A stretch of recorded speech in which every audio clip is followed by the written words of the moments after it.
There is one main skill and piece of knowledge that every parent needs to save your child's life at home, and that is how to manage choking. As a parent of my 7 children, in my whole career as parenting, only had to use this once, but I saved the life of one of my children, my 5th child, at home. And without knowing this, it would have been over.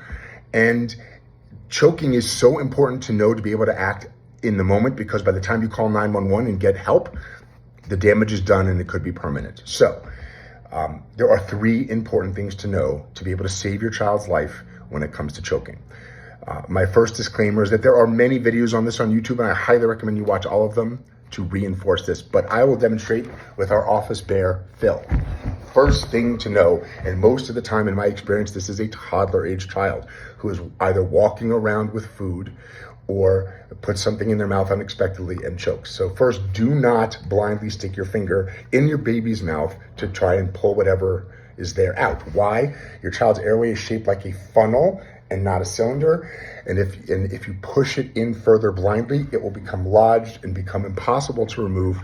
And once again, possibly end your child's life. So do not blindly stick your finger in your child's mouth unless you can see what you're getting. 2, if your child is choking and they're coughing and making sounds, you let them do that.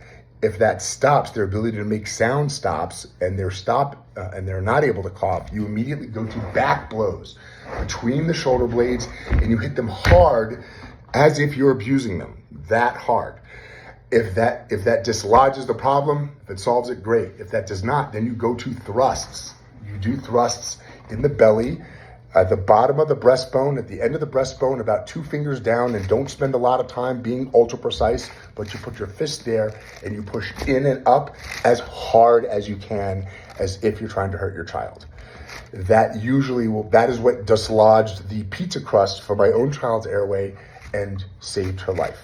The best way to prevent choking at home is, please do not let your children walk and eat.